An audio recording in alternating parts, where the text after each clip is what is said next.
And we will question him, cross-examine him, wanting to know what does he know about religion.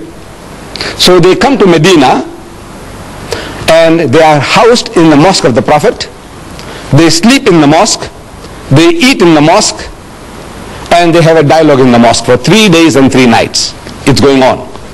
During the course of that discussion, the spokesman for the Christian is posing the question, among so many other things. He said, all right, now tell us, O Muhammad, what is your concept of God? And Muhammad, according to tradition, he doesn't just start answering. He, so to say, presses his spiritual buttons. There were no buttons to press. But I said, so to say, he presses his spiritual buttons, trying to commune with God. He said, oh my Lord, what shall I say? What shall I say? He could have made a case, like we do. At times when we are asked questions, we have no ready answers, so what do? We beat around the bush. We fumble to gather our thoughts. You see, it's like this, and it's like that, and so on. While we are talking, while we are trying to share, our thoughts are coming into focus. That's what we do. If I were to ask you, my children, what is 6 times 6? Immediate answer. I take it.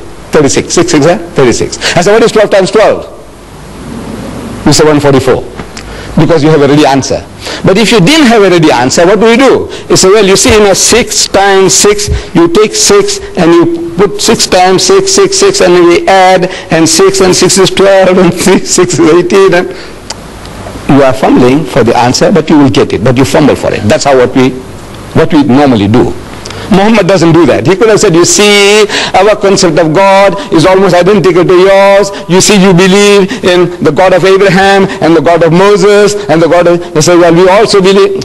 This is how we all talk. That's how we talk. Not so Muhammad.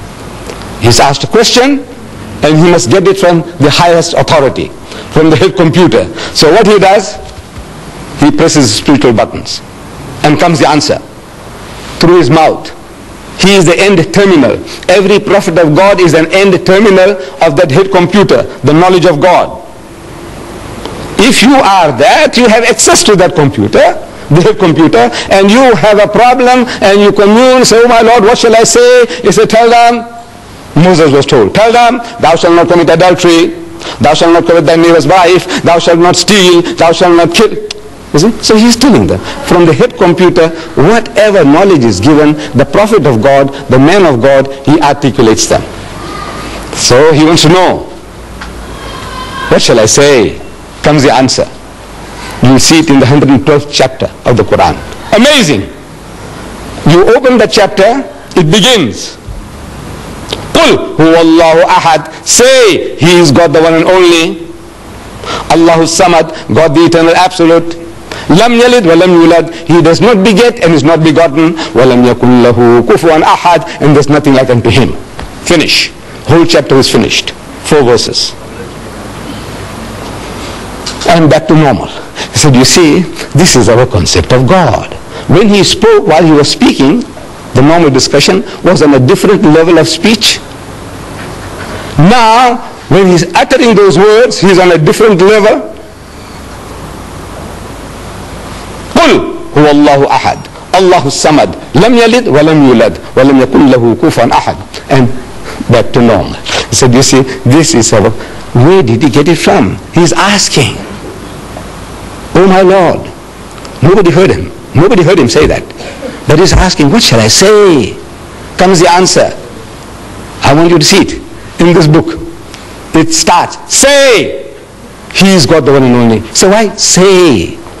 A chapter begins, say, he is God the one and only. Why say? Because asked, what shall I say? Comes the answer, say, he is God the one and only.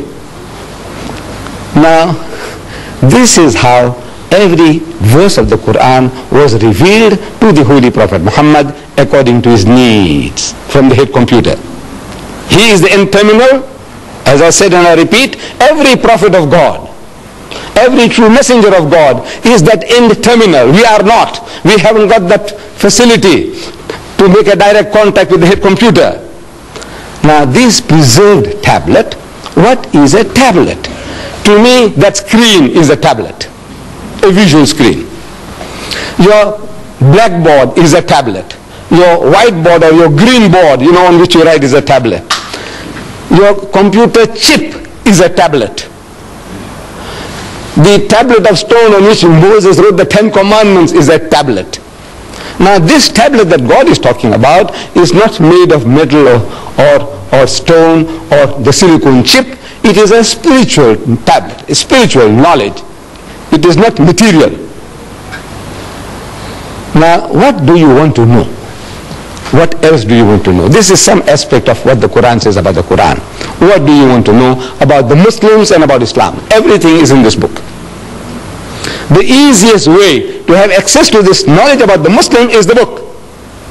We ourselves, we might be confused. The Muslim can be confused on so many things. But if you want to know authoritatively, what does your book of authority, the Quran, say? So you go to the Quran.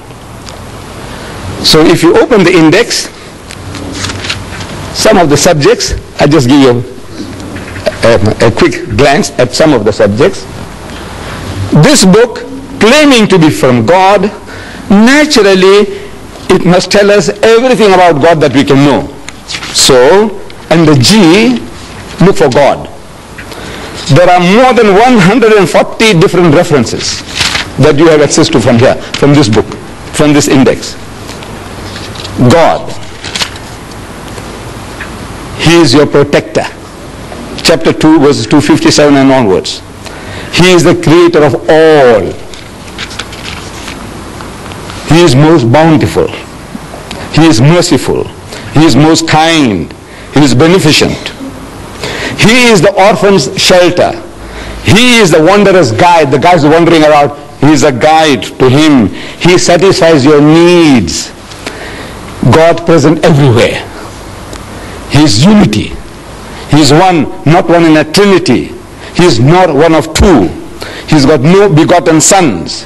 He is wise. He is best disposer of affairs. He is most high great. He is irresistible.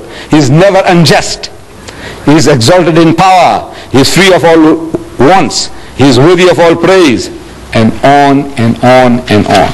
You want to know what does it say about man? Under M, look for man. Man means mankind, men and women. Man. Let's see what it says about man. Man.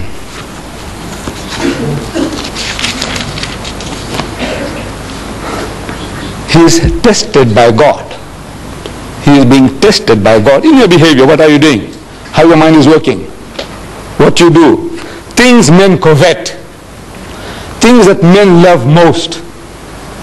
And here, I might ask you, here, man as a male, I want you to tell me, if you can, what does he covet most? What does he love most? What does he want most? Huh? Money. Now don't be afraid, no harm done. We won't disqualify you in your exams. Yes, my child. Materialistic. Power. Huh? Huh? Who said that? Who said that? What did she say? Woman. Woman, yes, woman. Look, this is 1400 years ago. This man Mohamed is made to say, things men covet. I want you to look it up when you have this book. You will have this book. Each and every one of you will be entitled to this book free. I will give it to you all free. This encyclopedia. So no use me tantalizing before you. You know that golden carrot, and says, you see, it's there, it's there, it's there. And he says, where do you get it? I say, you see, you go to the Islamic Propagation Center and you buy one. Now I want to do business with you. No, I'm not here to do business. So the Quran says, زُيِّنَ لِلنَّاسِ حُبُّ الشَّهَوَاتِ مِنَ النِّسَاءِ. So fair in the sight of men is the love of things they covet. Number one, مِنَ النِّسَاءِ, of women. وَالْبَنِينَ, then your offspring, your children. وَالْقَنَاطِيرِ الْمُقَنْطَرَةِ مِنَ الذَّهَبِ وَالْفِضَّةِ, and hoarded heaps of gold and silver, and wealthy land, and horses branded for excellence. These are the good things of this world's life, says the Quran. But the nearness to God is the best of goals to strive for. Number one, the greatest distraction